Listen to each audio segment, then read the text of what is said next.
Hey, this is Mrs. Craig, and these are video directions of how to submit your work for Wordly Wise and for the Language Arts practice book pages. So, the first thing you'll do is you'll scroll down to the Wordly Wise section. There are two ways to submit your work for both Wordly Wise and ELA practice book. And that's either to use the book if you have it at home, the workbooks, and we'll show you how to take pictures of the work to show that you've done it, or it's to use the link that's provided with a writable document. So you'll be able to watch this video to go back to the steps to follow in case you kind of get lost or need a little help. So the first thing I'm going to show you is what to do when you click the link. So for Wordly Wise, the link is here.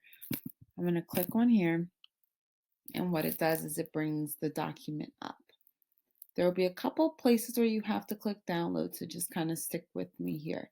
So when it pulls up the first time, you're going to hit download. When you do, if you are in a standard laptop or computer, I have a MacBook, it usually downloads in Chrome at the bottom here. If you're in Safari, it'll download a little bit differently, but it'll go probably to like this folder that says downloads as well.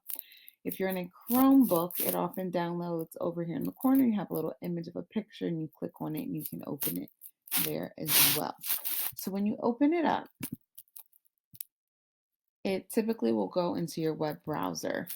And so, yes, it's downloaded on your computer, but it is also going to the web version. So if you're in a Chromebook, it'll pop up here.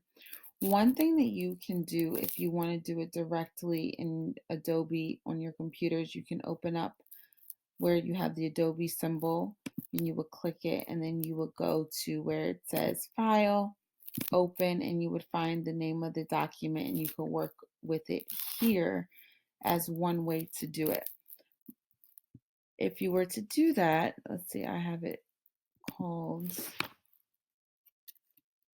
Wordly Wise.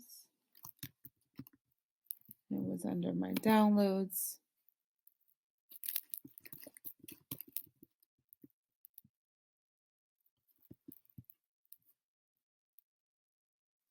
And so I would click on it. You see, I've been working with it a couple of times here. I would click on it and it would open it directly on my computer. So this is the way I recommend that you do it if you have a laptop that is not a Chromebook, because you're able to save it easily as you go along with your work. So you would go in, you would, where it has the spaces when you're ready to answer the questions, you would type in your response. And when you've completed the work, maybe you decide to do it all at once, maybe you decide to go back and forth with your work, you would save it again to your computer. So I'm just going to hit my save button here. I'm not going to change the title of it. I remember the title of it or how I have it labeled on my computer. So I have it saved. I'm going to X out of here because take it one step back as if you have a Chromebook. So if you're someone with a Chromebook, you would get to this space here and you would actually just begin to work on it in the web browser. It's not ideal to work on it in the web browser, but it may be the only method you have if you have a Chromebook. So you would do your work directly in the blue spaces. You'll see the work pop up. Very important to note, if you are doing this over the span of a few days, you want to make sure that you do not close this window because it will not save. Again, do not close the window because it will not save. Just leave the window open, make sure you keep your computer charged, and it should be fine to pop back up. When you've completed all of the work, you're going to go to the button that says print, even though you're not going to print. You do not have to have a printer for this. You would hit print. And instead of printing, you should have some spot that says more settings.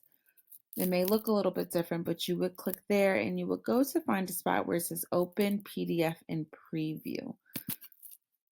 And if you have questions about this along the way, please, please, please reach out to me, Mrs. Craig, whether it's through email or coming into one of my live help sessions.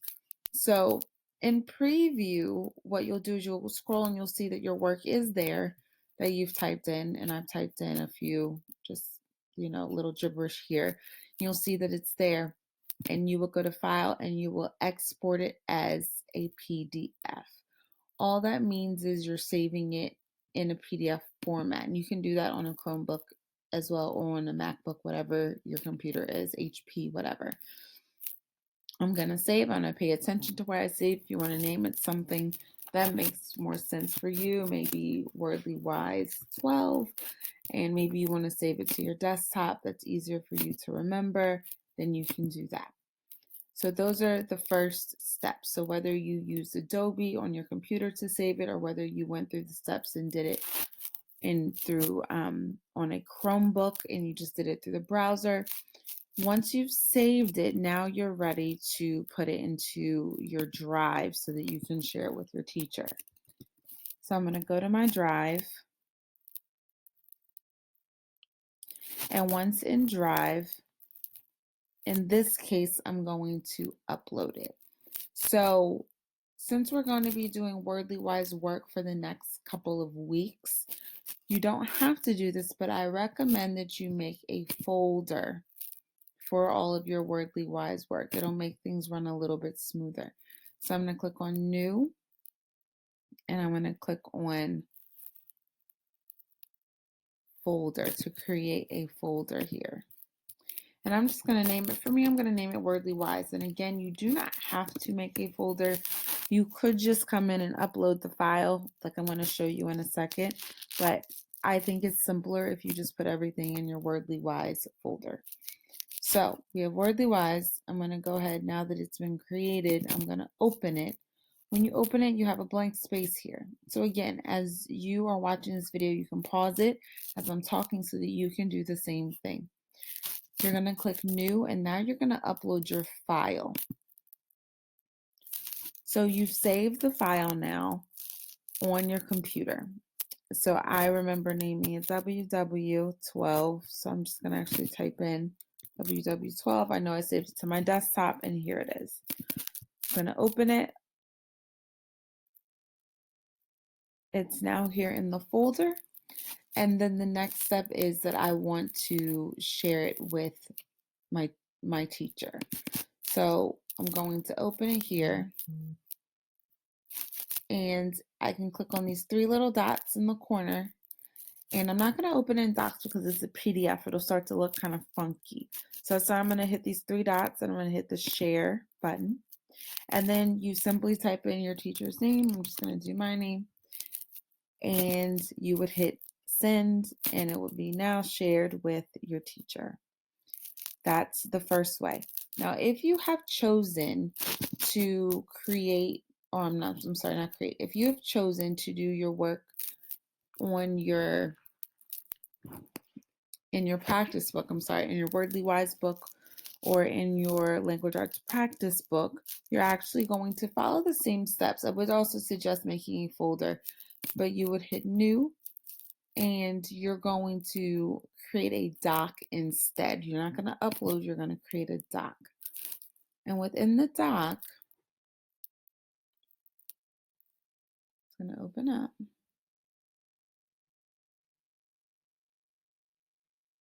All right.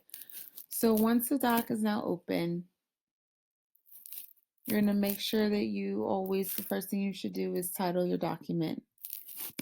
So I would just say my name, Ashley Craig. Didn't put the whole thing in, so I'm going to make sure I will give you a full example. Bear with me, my computer is taking a moment. But I would name it Ashley Craig, my first and last name.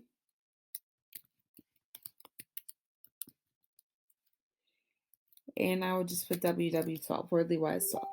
So what I'm going to do actually to prove that I've completed my work for the week in this way, I'm going to take pictures of the pages that I completed.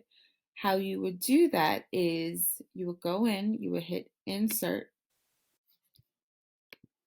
So you would hit Insert Images, and you go down to Camera. And then once there, the camera will come on. You'll see that I've already taken some images on the side.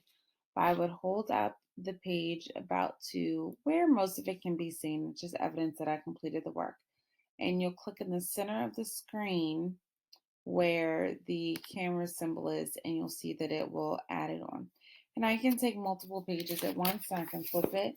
I can go ahead and do my next page, go ahead and take a snapshot of it, and you'll see that it'll come up right here on the side. So I'm now going to decide which one I want to insert. I hit insert, and there's the image. So for each image that I want to put in, I can now go back and get the other page, go by camera, click it, and I hit insert. So this will be proof of the pages that I have completed. When I have finished that, I have make sure my name is at the top and I have just the pictures of the pages. I go over to share and I type in my teacher's name and I share it with them. So I'm just going to do me, Craig A, and then I would share it, and that's it. So you would follow these exact same steps for the practice book pages for the language arts section for Journeys, as well as for this for Wordly Wise. If you get confused, or if you have any questions, or if your parents helping you're still a little bit stuck, you can come into my live help session. Anyone can. You don't have to be my student, from 9:30 to 11 any day, and you can get there through my Blackboard, or you can send me an email at craiga, CRAIGA, @lmsd.org.